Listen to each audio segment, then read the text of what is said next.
Welcome to the Ordinary Marathoner podcast.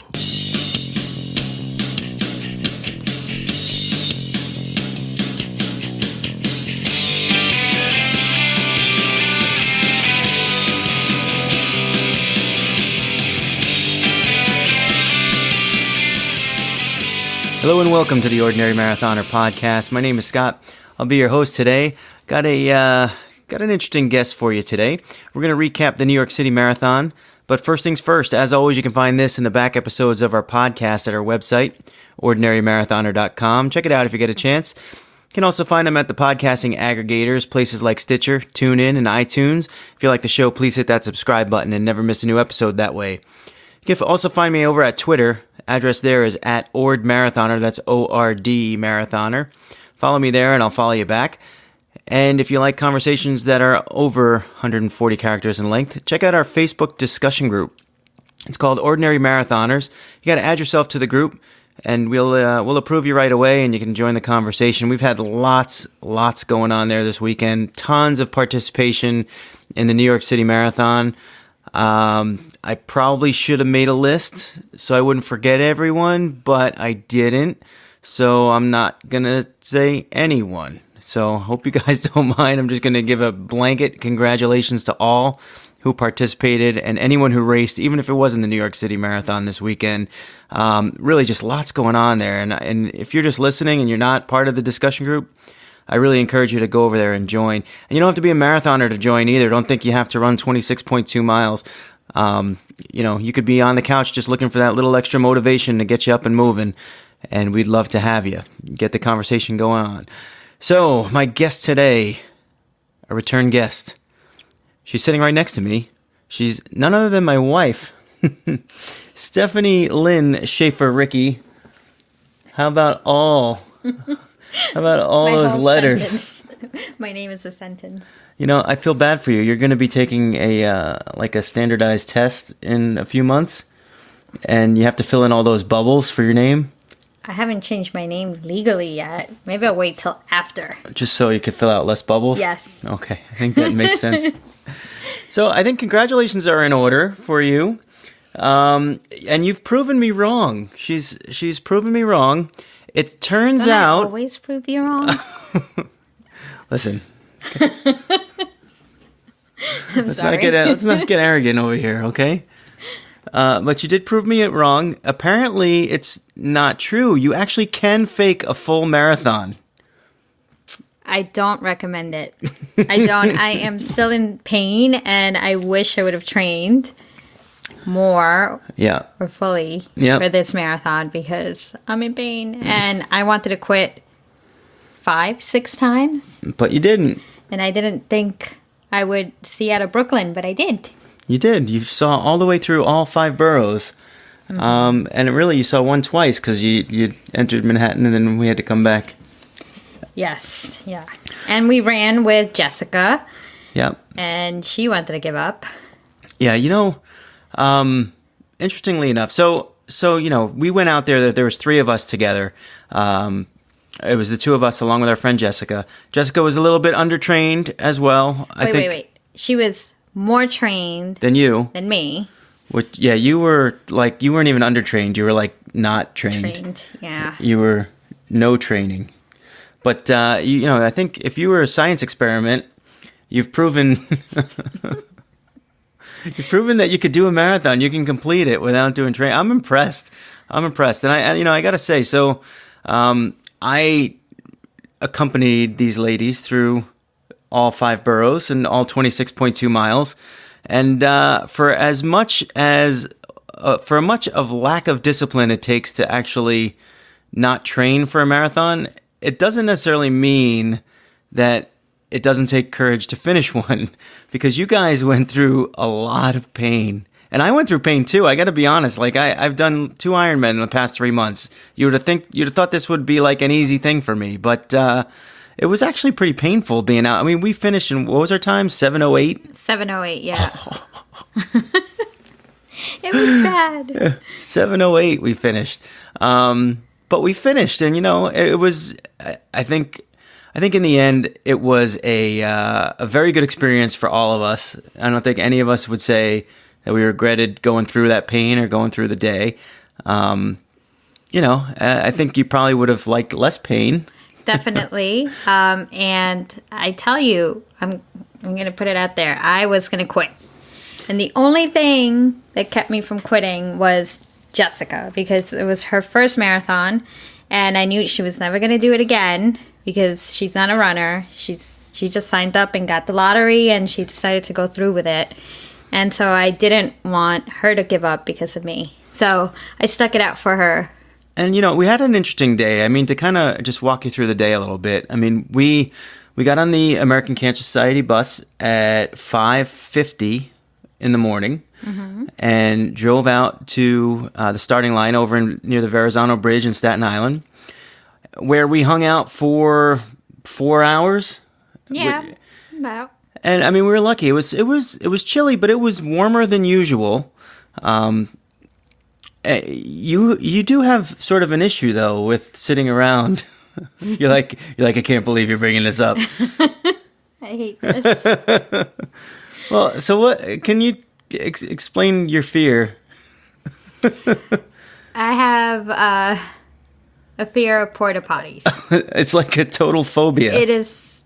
Oh, they're the most disgusting things on earth, and I don't like them. I've only used it before this marathon. I've only used it once before, and that was the Hampton Marathon, right? Yep. But it was like I broke the seal, and it smelled great, and I was the first one to use it. Oh, you broke the seal of the porta potty. You were the first one to use it. Of you course. Didn't, okay. So because break the seal means something else, I think. But okay, well that's not what you meant. No. But I used it for the first time, and I was happy because I was the first one. There was no other previous user that, peed all over the seat, pooped all over. I was like the first one. So that was the only other time I used it besides. And then so Sunday. we did your first marathon was Marine Corps Marathon, which was 2015, so 2 years ago. Mm-hmm. And just she pulled off an amazing feat, which is not in any record books anywhere, but probably should be, which is we woke up and we met our team at about 6 a.m. We got to the race and we were standing on line for about an hour and a half to get in, and we didn't get in until the race started. We then ran a near 6-hour marathon and then waited in line for a bus to get to the bar to meet people to celebrate after. So I'm going to say it was roughly 9 hours that you did not pee. And you were fully hydrated and drinking water throughout the day. I mean, that is impressive.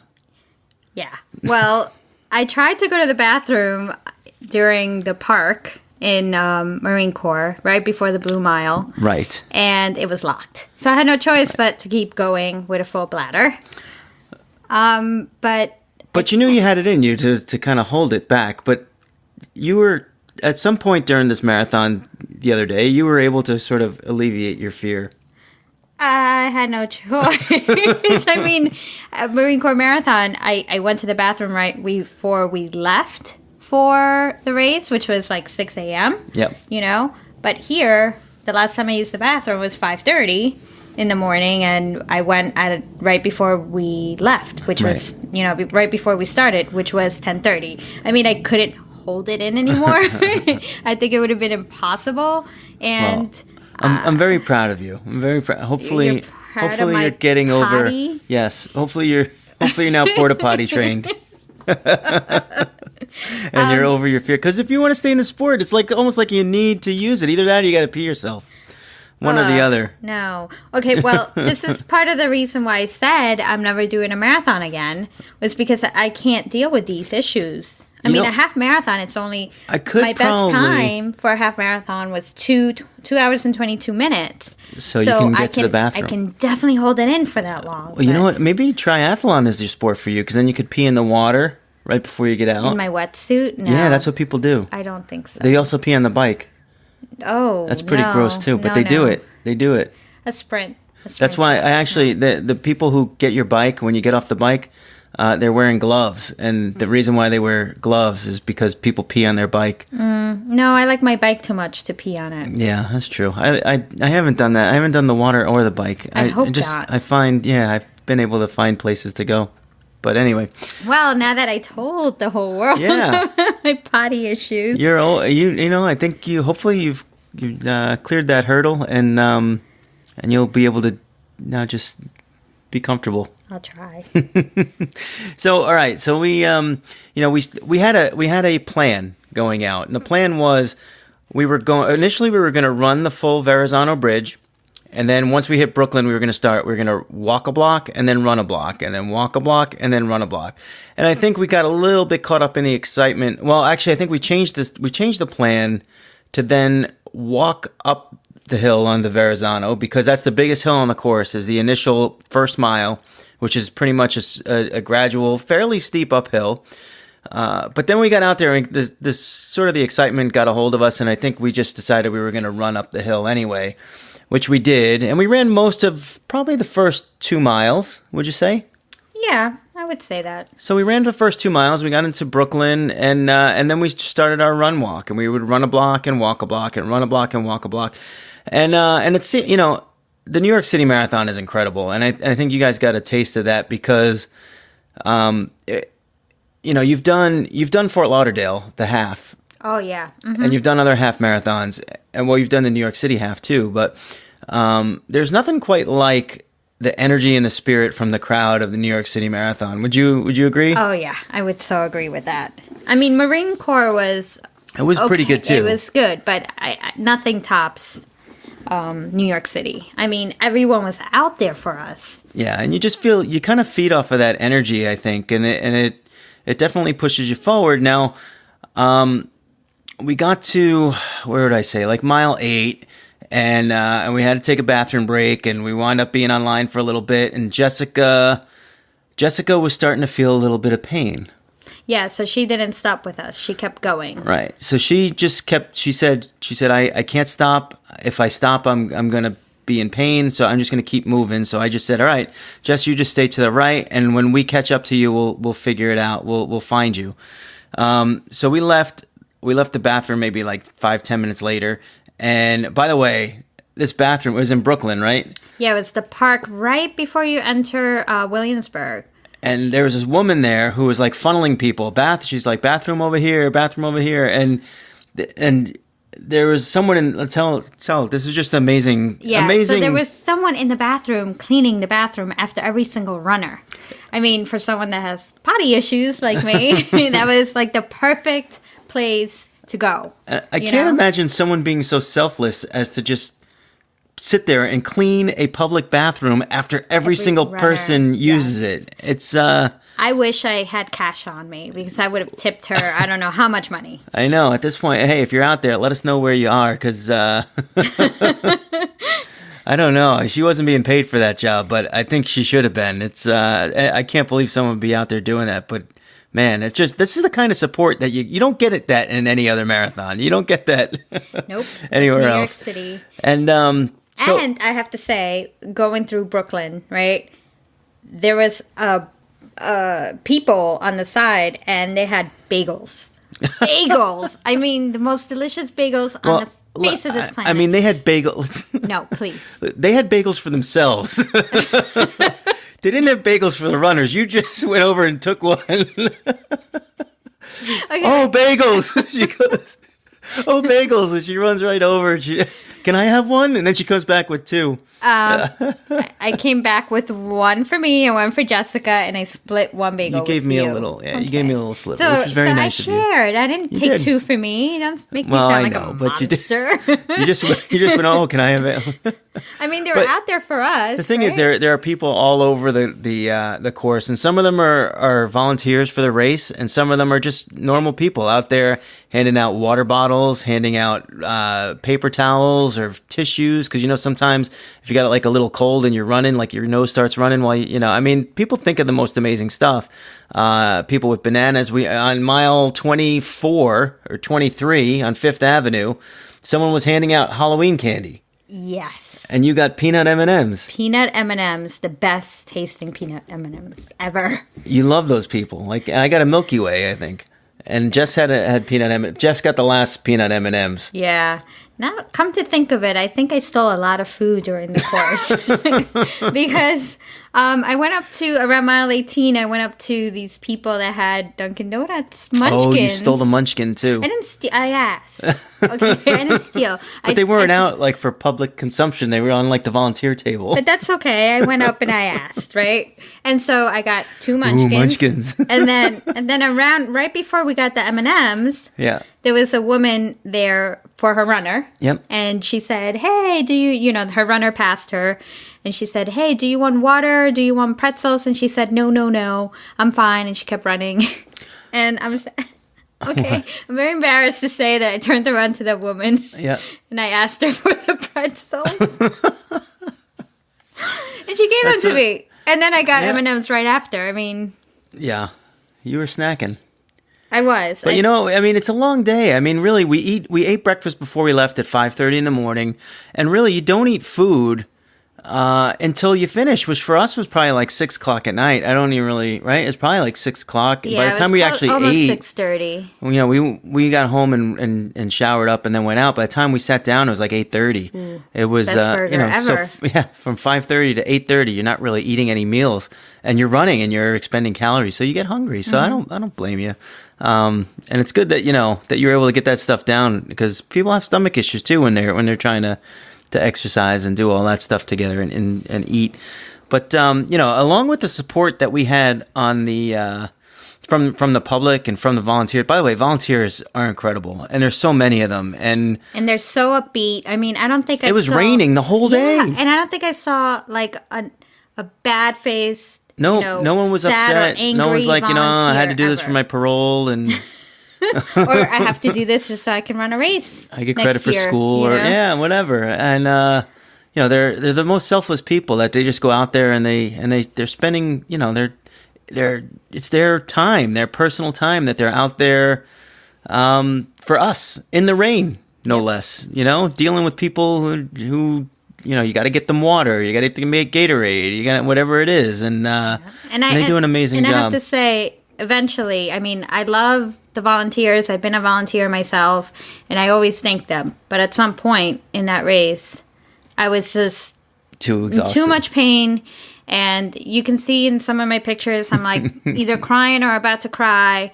And the volunteers would try to get me to drink water or say smile, and I couldn't even talk to them at that point. So I do apologize. Yeah, and but we also had what the other good part about New York is that it's so spread out and so accessible for fans that you can meet people.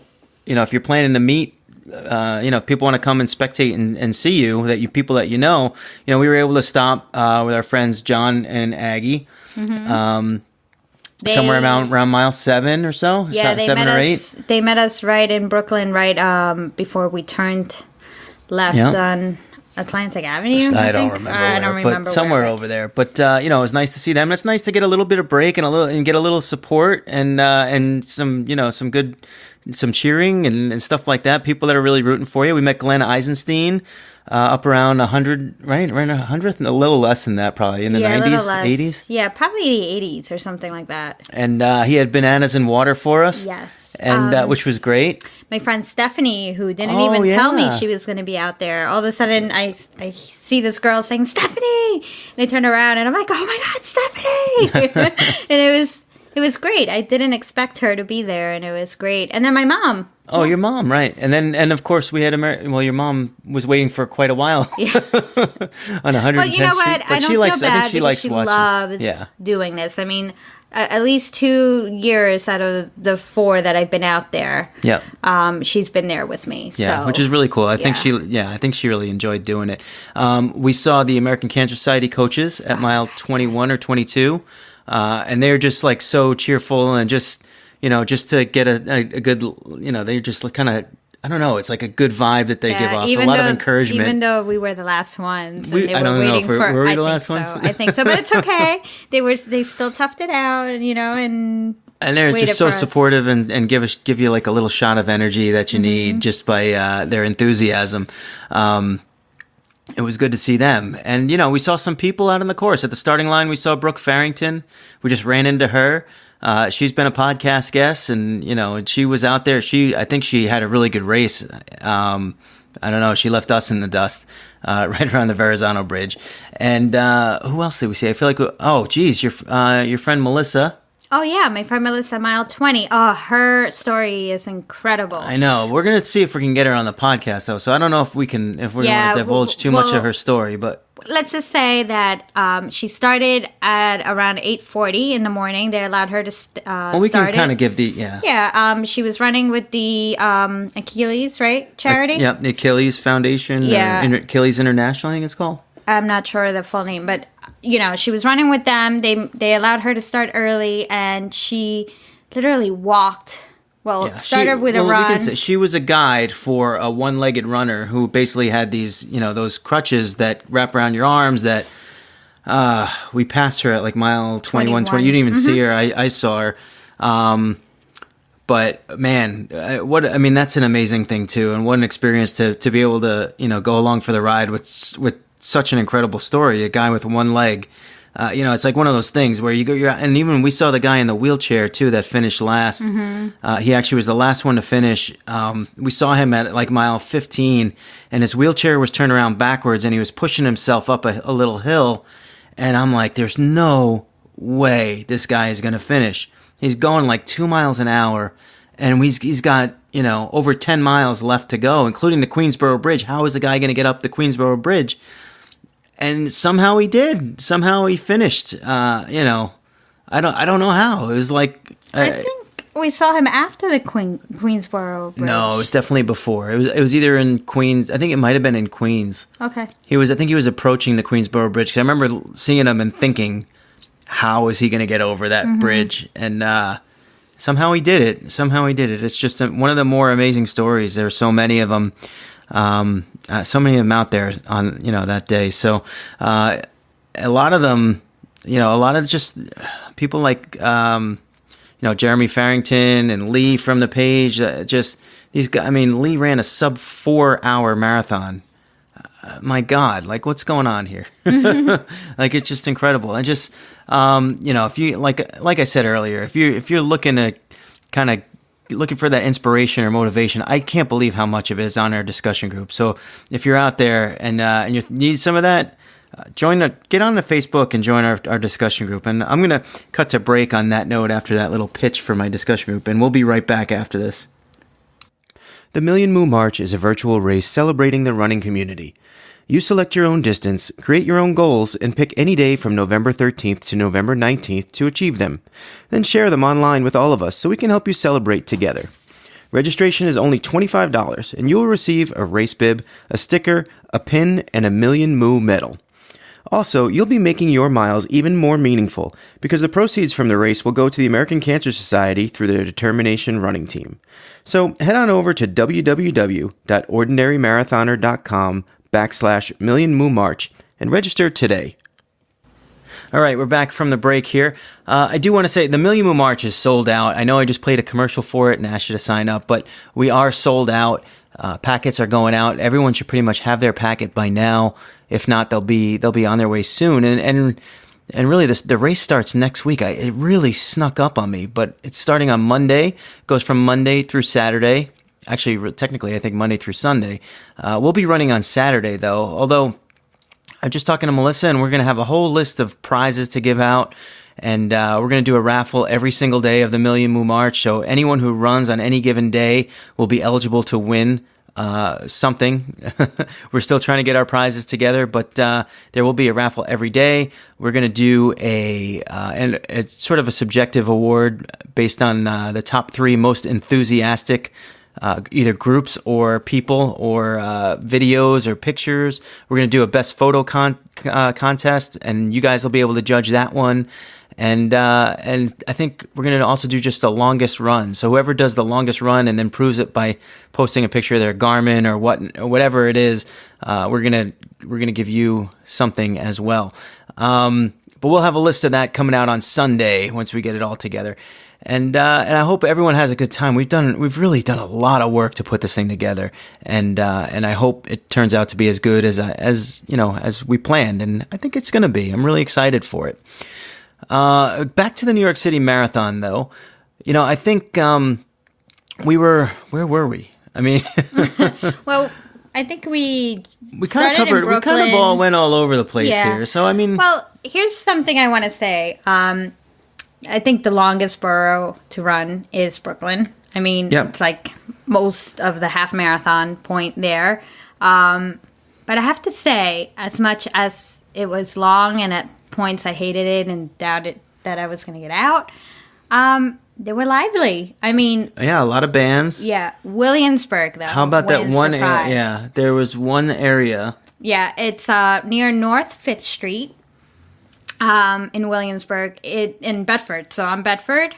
Oh my God. I mean, it was amazing. It was like they formed a little tunnel for us, and they had music, and they were all singing, and the boom boxes out of the apartment buildings. It was the most amazing part of the marathon for me. Right. And so we had lost, at that point, we had lost Jessica. She was, well ahead of us. We didn't even know.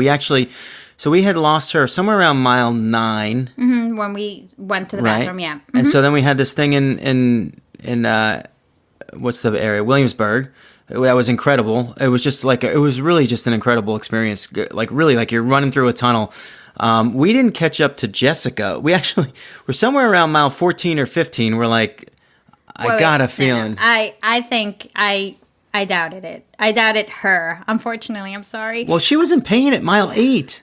I thought that she quit on us. I thought she quit too. We didn't see her, and we were at that point, after we got back from the bathroom, we going at it really, really hard. So I thought we would have caught up to her, and it turns out that Jessica did not quit. Yeah. And we saw her on the 59th Street Bridge. And in fact, she's like, at some point, she's like, I was running through that point in Brooklyn, and she's like, I couldn't walk. I had to run because I felt like, with all those people there, I felt like I couldn't stop to walk. Like to experience it, really, you had to run. It was just, It was so uplifting and energetic that you had to run. It was perfect. I mean, I loved Williamsburg when I lived in New York, but I love it now even more. And it really was, it was a great experience. And just the whole time running through and slapping little kids high five on the side and all that stuff, it was really great. So we caught up to Jessica on the bridge. And we pretty much walked up the bridge. Now, the Queensboro Bridge, to me, is the hardest part of the course. It's not the biggest hill. The biggest hill is the Verrazano. But this one is like a long, fairly steep hill, just a little bit less than the Verrazano. But it's at a point in the race, like mile 15, 16, where you're just starting to get tired and exhausted. Or if you haven't trained, you've been tired and exhausted. And it's really, and what happens is you're on a bridge, so the crowd just disappears. So all that energy and all that liveliness that you've just gone through is gone. And you're tired and it's quiet. And especially towards the back end of the race, it's like Night of the Living Dead. It is zombies. Yeah, and I do have to say I saw a lot of lone runners out there, and I think that point is, that quiet part of the race. It's depressing. It's not only depressing, but I'm guessing you hear your thoughts very loudly. Like, why are you doing this? Why? What made you do this? You can quit. Whatever it is, I think that bridge is the test. Yep. Especially if you're alone. If you have someone with you, it's easy to distract yourself, with conversation and get support from the other person. But if you're alone, and I saw a lot of runners that were just alone and looked miserable. Yeah, it's really like I said, zombies. It's like, but you're hesitant to talk to somebody because you don't know if they necessarily want that conversation, or if they like to be lost in their own head. You don't know if that's going to be supportive or not. But we found Jessica on the bridge, and we continued over. And I think at that point, once we got off of that bridge, we didn't even make a verbal decision. It just became a walkathon. There was no more running intervals at that point. And I think we were trying to stay with Jess, and she was kind of going at her own pace, just trying to put one foot in front of the other and I think zone out. I think she's definitely the kind of runner that she just likes, or walker, that she just likes to be in her own head. She doesn't want anyone talking to her. And I think some people are just like that. Like, that's just the thing. You're not going to necessarily thrive on the support. You just want to kind of work yourself through it. And she did a phenomenal job. And now she had run, I think, maybe 6 miles. Was her longest run up until that point. And somewhere around mile, I don't know, 22, 23, it really, really started hurting her. And you could tell. And she definitely, I know she was contemplating quitting. Well, she verbally said, I can't do this anymore. And started walking to the side. But you stepped in, and I'm so happy that you stepped in, because at that point I don't think I was in a mind frame to convince her. Well, you were also in pain yourself. Yeah. So it was good that you rescued. I mean, you're right. I remember what you told her. If you don't finish this, you'll never forgive yourself. And you know what? She finished it, and now she has a medal, and now she can say, I ran a marathon. Yeah. And I know what it's like, and here's my medal, and here's my poncho. Yeah, and what the thing is too is, like, in 40 years, and if you have grandkids and you're sitting there, and they ask you, oh, did you ever run a marathon, or did you ever do? It's like, now she can say, yes, I did, as opposed to saying, well, I tried one year and I got to mile 23, and I mean, how bad does that sound? I got to mile 23 and quit. It's like, but you were there. Yeah, you were there. But like I said earlier, whereas it's definitely a lack of discipline not to train, but it doesn't mean that it takes any less courage to finish when you push through as much pain as I watched this woman go through. And, I was thoroughly impressed, and you also, that you guys were able to somehow get through. Because like I said, there was a few times where I was in pain, and I'm just trying to be like, all right, I just finished an Ironman like 4 weeks ago. Like, I shouldn't feel this much pain, but I can't show you guys well, thank that you. I'm in pain. Because then if I'm in pain, you might say, oh, well, if he's in pain, then that surely justifies my being in pain, and maybe I can just, take a break or walk slower. And the problem is, when you take a break, no, you the don't pain go sets back. in, No. and it's really hard to get moving again. But you guys, you push through, and I think the last few miles were a little bit slow. Although I think the last 200 yards was probably the fastest Jess ran all day. I think mentally she had it out. She had broken down and was like, I need to get this thing over with right now. And she sprinted the last 200 yards or so. And we, and then we had our finish. And, I think at that point, it's a great accomplishment. Yeah. And you can really kind of enjoy it. You get your medal to take our pictures. Mm-hmm. And, really just a moment to be proud of yourself. I was happy. I was very happy with her, for her. And I was happy that I finally finished the New York City Marathon. It's been years and years since I've been watching it. Yeah, you did a great job. Yeah. Very proud of you. I should Very proud of Jessica, too. We should have had Jessica on the podcast, too. I know. We can get her back. But she probably her mouth is sore, too. Yeah, I guess, some people experience some throat problems when they run a marathon. So she's been having those issues. Actually. Yeah. But I felt bad because when she told me, I was laughing at her. I'm like, I've never heard of such a thing. You're not exactly, and we're 2 days out, and you're not exactly walking around like you're... Oh, yeah, no, I'm in severe pain. Yeah, you were in pain yesterday. Trouble with the stairs, trouble... Oh, yeah, I really, my knee is really bad. But whatever, that's what I get for not training. I'm going to take some time out here, too, because one of the things I wanted to talk about, at least mention here, is because for everything that the New York City Marathon does right, and there are a lot of amazing things, and right down to, they keep the finish line open until the very last person crosses, which I don't think any other race does. And I mean, that is thoroughly impressive. That this is the city of New York, and granted, after a certain time, they'll push you over to the sidewalk, but they keep that finish line open until the very end. And not only that, but there's a crew of people that will go in and they will cheer all the people that are finishing after like 7:30 at night. And I watched some of the videotape of it, and it was just such an incredible uplifting thing. And what an amazing thing. We actually talked about maybe doing some of that next year.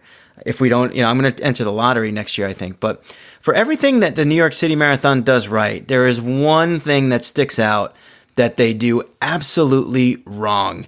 And that is after the finish, and you get your medal, and you get your little bag of goodies, which is okay. The bag of goodies is all right. It's not, it's all right. I think I used to like it more. And then I started doing the Ironman where they give you like pizza and subs when you're done. And now I'm like, now instead you get pretzels and an apple, but it is the best tasting apple you ever have. And I think a power bar or something like that in there, which actually isn't bad either. But then you have to march close to another mile just to get out. And uphill on the park too. Uphill through the park. Now, what happens also is when you join a race and sign up for the race, they give you an option. You can either use the bag check. You take your race bag and you put all your stuff in there, and they'll send it to the finish through UPS. Or you can select the option to get a poncho, which is the poncho is like, you know what? It's like it's fall. It's nighttime in New York. You've been running. You're freezing cold, and the poncho is wonderful. It's not like a thin thing. It's like a thick thing. And the only thing is that once you get it, you'll never throw it out because it means too much to you, but you'll never wear it again because who the hell wears a poncho in everyday normal life? Although one lady we saw pick up her poncho, she said, "Oh, I'm wearing this poncho. I'm going to wear this everywhere." But, so we got through the park, and I want to say you get out at like 77th Street, but that's just kind of an estimate. And you're there to get your poncho. Now, we finished, like I said, in 7 hours, 7 and change. The woman in front of us got the last poncho in the batch. Now, there's volunteers standing around all over the place, and some of them are saying, walk down and you'll get your poncho down the block. Some of them are saying, stay here and we're going to bring another batch of the ponchos over.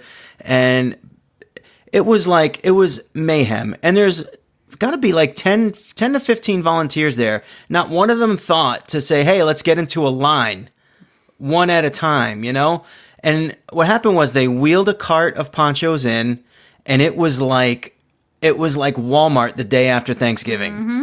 It was a feeding frenzy, and people got so rude. And we were first in line because the lady in front of us got the last one. So we were first in line. In a line that we made ourselves. Right. But and these people were animals. It was like, and what happens is people are normally okay and everyone's fine and everyone's kind of being patient. And then you get that one or two people that are just insane and they just reaching over people, grabbing and pulling. And, and then all of a sudden people realize like, hey, the only way I'm going to get one of these things is if I do that too. And then it becomes mayhem. And that, for me, it was like that. You're exhausted, you're tired, you got to walk all this way out of the park.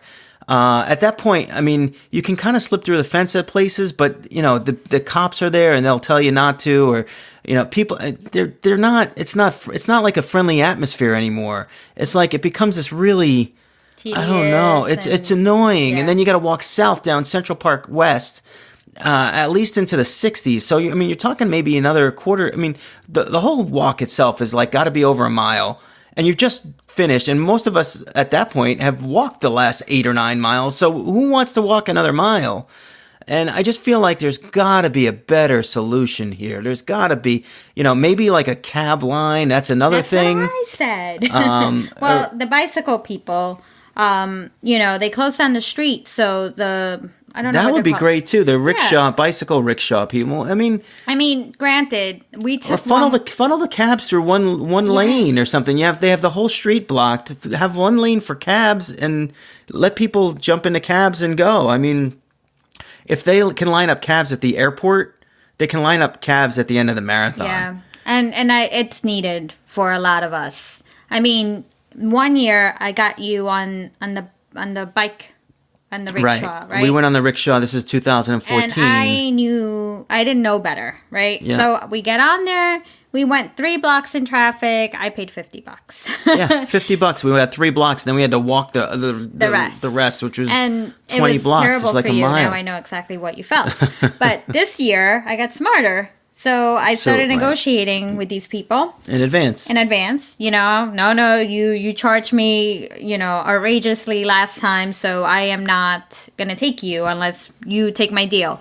And I was happy to get into one of the bicycles with Jessica. Yeah. You know, for $40 with my ponchos, right? So for $40, they took us from 63rd to 46th and 7th. Yeah. And guess what? He did it quickly. Yeah. He went down the streets. Turns out, right. Yeah, he went down the streets that were blocked and the cops didn't say anything to him. I feared for my life certain spots because I thought we were going to get hit by a car. But I was so happy. I was very, very happy to have had that opportunity. Yeah, and it's funny, like when you pay them in advance and they know it's a fixed rate, they figure out the quickest way to get there so that they can move on to the next fare. Exactly. But when you're getting paid by the minute, I think it was, they'll just sit in traffic. Yep. They don't care. But yeah, I mean, come on, chivalry. You got to give me some credit for chivalry. I know. I walked home. He walked home. But not only that, can I just say that this poor woman... are you going to tell a story? Yeah, I have to. This is why I married you. This poor woman, you know, after we got our ponchos, granted, I almost, fought. Vicious mayhem. Yeah, I almost fought somebody for my poncho. Some big man. Sorry, babe. He tried to take my poncho. I mean, I had it in my hand, and he's, yanking it. And I told him, I'm in front of the line, you know. Stop yanking my poncho. But he let it go, and I took my poncho. Anyway, after we survived, about 6 or 7 blocks down the road, this woman said, "Excuse me, where'd you get your ponchos? They told me to walk all the way down here." And they did. They did tell her to walk all the way down because they told us. Yeah. And I still haven't had my poncho, and I told her, I wouldn't go back if I were you, because if you go back, the chances that you have a poncho aren't... Who knows at that point? Yeah, exactly. Or you're going to fight for it. Or you got to fight for it. And you got to walk 5 blocks back. Yeah. Right. Exactly. And so she's like, oh, you can tell her face. She was debating whether to go back or not. And my husband took up his poncho and gave it to her. Aww. Uh-huh. Yeah. And nice. She was like, oh, no, are you sure? And he said, I have 2 of these. Well, I don't need a third one. They're going to go in the class. I don't even think it has the date on it, does it? I don't know. But it's just going to go on top of the other 2 in the garage. Yeah. But that was our race recap. Yeah, but I also want to talk a little bit about our weekend, with the American Cancer Society Determination Team. Yeah, I think one thing that I want to get out before I forget totally. Well, maybe we can kind of say, we can talk about our whole day before, I guess, and then that'll work. But so we wound up, because our hotel charges $50 a night to park, we wound up parking the car at my brother's house in Westchester County, just north. Took a train in on Saturday morning. We had to go to the American Cancer Society. To pick up our packet. Right, we get a packet for Run with the Determination Team. And we get to see everybody down there, which was a great experience. We always love seeing those guys, Ramon Burmo, and his whole team of coaches. And it's always good to just. We were actually at the Hope Lodge, the place that we got married. That was the place where you made the best decision of your life. Mm-hmm. Maybe we shall see. And so we were there, and then we walked over to the expo. With the New York City Marathon Expo is, I think if we go next year and I don't get into the lottery, I think I'm just going to go to the expo just to experience it, because it's not only just, the people getting their packets and, you get through all these vendors. They're all excited about the products that they sell without really necessarily, not all of them are overly pushy. Some of them are, but not all of them are overly pushy. But so we found this lady who was selling sneaker charms. I get a sneaker charm from her every New York City Marathon. And you got her at Marine Corps Marathon, too. Marathon, and also the half. So wow. And she was actually, we talked to her today, and she's going out to Las Vegas. And, I had mentioned that we were going to have Jennifer Rowe on the podcast, that thing the audio didn't come out. She's the co-producer of From Fat to Finish Line. She's doing a whole huge event out in the Vegas Marathon, and Brittany from Because is going to be out there in Vegas too. So she probably does all the major. Mm-hmm. And I love their charms. I mean, I have different charms and different sneakers, and I get them for Sam as well. My daughter loves them. And Carrie and I actually used to get them all the time. I mean, we have running buddy ones. The sneaker charms are amazing, but we decided. She was so great. I mean, we talked to her about the product. We kind of were like sizing her up, and I don't think she knew necessarily right away that we are, we have this podcast and we have the webpage. So we actually ordered a whole bunch of sneaker charms from her that are going to have the Ordinary Marathoner logo. Those will be coming in. Actually, I got to send her the file. Yeah. I got to send her the picture. So those will be coming in soon. I think we're going to be able to lose them at about $10 per. We're not really looking to make a chunk of cash. We thought they were really cool. We thought she was really great. We met a whole lot of vendors and a whole lot of other people that were considering, using them. I mean, this community is like, it's really, I feel like it's unique and it's different. And it's, even the vendors, like they get into it and they believe in their products. They take a lot of pride in what they do. And really, I mean, you've been purchasing from her for years, and now we get a chance to kind of do business with her. It's really, I'm very excited. Yeah, me too. Even though I think we're going to use the female runner, charm picture for the charm. Okay, we could do that. I mean, you've I think we kind of have to. Before. I know I had. Well, I did. I bought the American flag charm at Marine Corps. Sure I think that's the only. Come on, guys. Like that's like the only sneaker charm you're allowed to like wear. Maybe like a skull or something like that, or like the Iron Man logo or something. An Ordinary Marathoner male runner. Come on. I mean, you could, I guess, but okay. I'm going to put it out there on the page, and I'm going to make a survey to see how many men will actually wear the sneaker charm. And if we get a bunch of them, we'll make. We'll place another order. All right, okay? We could do that. I'm sure Brittany would love that. Yeah. But she was excellent. It was BEECAUS was what it was called because sneaker charms. And I don't mean to like do a whole advertisement for her, but she was just really great to work with, and we're really looking forward to getting those out to you guys. And talking about not making advertisement for people, I just have to say I have to give it out there to the race dots really quickly. Oh, you got the race dots. I got the race dots, the Wonder Woman one. I couldn't pass it up. And I was afraid I was going to lose my bib, but I didn't. That thing stayed on tight. Yep. Tighter than pins, practically. Yeah, I think I'm going to use them over and over and over again. Yeah, they're really cool. I think Melissa Kahn has a bunch of extra pairs still that we're going to give away for the Million Moon March. So that was a great. You didn't even know that. I didn't even know that. And so that's a good. Yeah, that's a good prize for some people out there. So I think lastly, we want to wrap this thing up. Well, talk about determination. That's what we're going to talk about. We have the.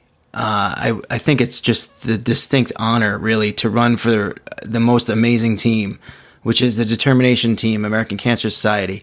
And every marathon that they do, the night before, they have this dinner. And we went there this time with some.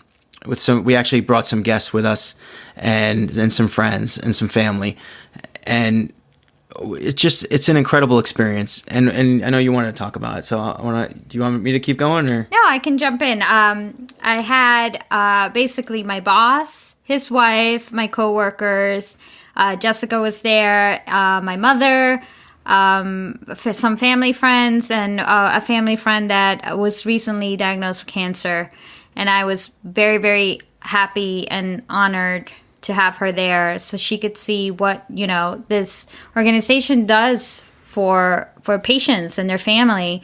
And she was moved to tears, and it's just a great way to honor and run for, honor your family member, your loved one, your friends, and just help people. It's just... Yeah.